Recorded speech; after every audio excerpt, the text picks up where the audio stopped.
자, 오늘은 메모리 칩과 과자 얘기를 드릴 건데요. 트렌드 얘기하는 사람이 갑자기 무슨 메모리 칩은 왜 얘기하나 싶으실 텐데, 이번에 아주 재미있는 콜라보가 나왔어요. 그 얘기 한번 드리려고 합니다. 바로 한번 들어가 보시죠.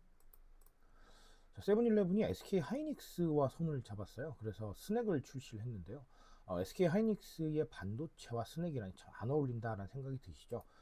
실제로 저도 그렇게 생각을 했었는데, 생각보다 재미난 콜라보가 나왔습니다. 그래서 이 스낵으로 뭔가 반도체 칩을 좀 더 느낄 수 있게 만드는 조금 오버스러운 얘기긴 한데요. 어쨌든 이런 부분이 좀 가미가 됐다라고 보시면 되겠습니다. 자, 그래서 HBM 반도체 칩을 스낵으로 재해석한 제품이고요. 이름은 세븐셀렉트 허니 바나나 맛 HBM 칩입니다. 상당히 좀 복잡하죠, 이름이. 자, 근데 이게 이야기가 잘 들어가 있어요. 예를 들면 반도체를 상기시킬 수 있게 사각형 형태를 구현을 했고요. 빠르게 퍼지는 이 맛은 빠른 처리 속도를 상징한다고 합니다. 자, 그리고 정밀도는 이 균일한 바삭함을 느낄 수 있는 이런 그 과자 스낵의 특성을 여기에 또 반영을 해서 어쨌든간 반도체 칩이 가지고 있는 스토리를 스낵에 구현할 수 있게 여러 가지로 좀 노력한 흔적이 보인다라는 거고요.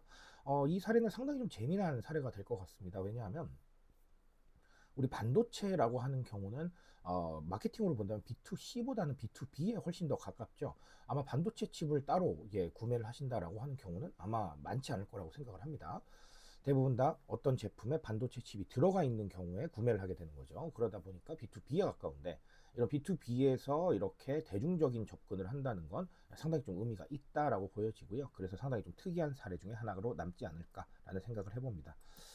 자, 그러면 이렇게 SK 하이닉스과 세븐일레븐과 손을 잡고 과자를 만든 거는 역시나 펀슈머에 해당을 하죠.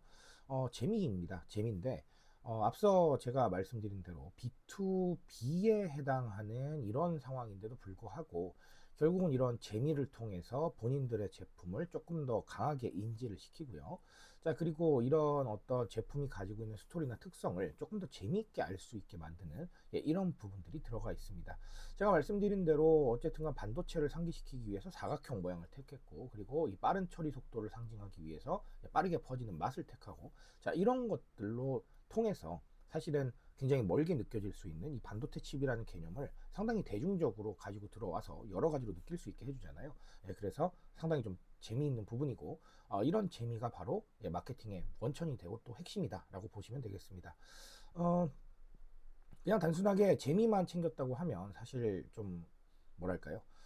제가 이렇게까지 말씀을 안 드려도 되지 않을까라는 생각은 드는데, 이런 재미의 스토리까지 더하니 더 재미있어서 아주 의미가 있지 않나 생각합니다. 자, 그리고 SK 하이닉스가 이렇게 세븐일레븐과 과자를 낸 건 역시나 경험에 해당을 합니다.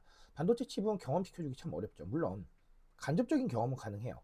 예를 들어서 우리 반도체 칩이 너무 좋아서 니네 성능이 너무 좋아진 거야, 속도가 빨라진 거야 라고 얘기할 수는 있는데, 그런 것들을 체험할 수는 있으나 반도체 칩 자체를 체험하는 건 좀 어렵거든요. 그러면 생각을 좀 해봐야겠죠. 어떻게 할 수 있을까라고 하다가 역시나 이런 것들을 어떻게 보면 좀 더 대중적인 형태로 구현을 하면서 조금 더 대중적인 경험을 할 수 있게 이렇게 만들어 준 거죠. 이런 경험들이 사실은 다 무언가를 남깁니다. 제가 늘 말씀드리는데요. 의미 있는 경험이다, 아니면 재미있는 경험이다 생각하면 이 경험 자체가 남아서 브랜드와 제품의 이미지를 형성하게 됩니다.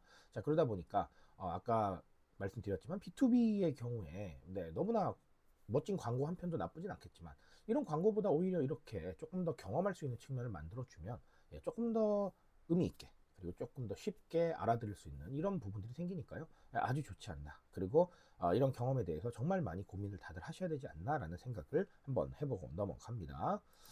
자, 좋습니다. 오늘은 여기까지 말씀을 드릴 거고요. 사실 더 길게 말씀을 드리고 싶은데 그렇지 못하다는 게 정말 안타까울 정도로 좀 아쉬운 사례가 아닐까 싶습니다. 이 얘기 조금 더 길게 필요하시면 강연 요청 주시면 제가 가서 또 말씀을 드리는 걸로 하겠습니다.